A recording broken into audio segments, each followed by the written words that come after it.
Goeiemôre my boetie en sissa, wees gegroet in die wonderlike naam van Jesus op hierdie geseënde Dinsdagoggend en baie dankie dat ek die voorreg het om vir elkeen van julle te kan bid. Ek hoop julle is reg vir hierdie nuwe Dinsdag in ons lewens. Nou ja, kom ons begin die dag op die regte noot en bid saam. Vader, aan U alle eer, lof en heerlikheid. Dankie dat ek na U toe kan kom in die wonderlike naam en vir my boetie en sissa te kan bid. Here, baie dankie vir 'n nuwe dag wat in ons lewens aangebreek het. Dankie liewe Here vir alles wat voor lê vandag wat ons kan doen. Baie dankie dat U ons gespaar het hierdie nag om hierdie dag te kan betree. Here, ek bid vir my boetie en sissa. Ek bid dat hulle dag gevul sal wees met sukses.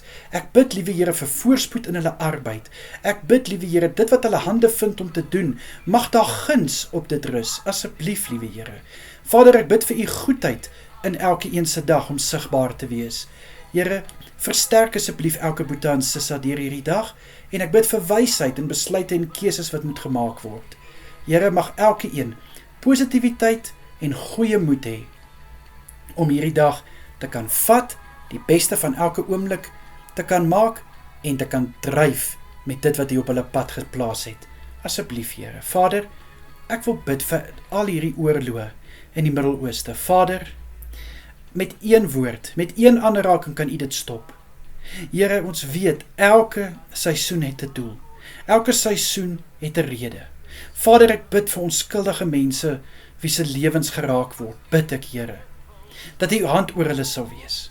Ek bid, liewe Here, om in te tree in hierdie omstandighede, in hierdie situasies. Liewe Here, die wat onnodiglik geraak word, bid ek, Here, dat U hulle sal veilig hou en bewaar. Liewe Here, vir die mense wat hierdie oorlog aan die gang hou, bid ek, Here, dat hulle sal besef wat se verwoesting hulle saai. Liewe Here, ek bid in Jesus naam dat iets in hulle aangeraak sal word. Vader, ek bid in Jesus naam, asseblief, liewe Here, dat daar net 'n omkeer in hierdie situasie sal plaasvind in Jesus naam. Here, sal U ook asseblief elke ander boetie en sissa veilig hou deur hierdie dag en hulle beskerm. In Jesus se kosbare naam is dit my gebed. Dankie Here. Amen en amen. Julle moet 'n baie lekker dag verder hê. Kyk mooi na julleself en wees geseënd. Totsiens julle.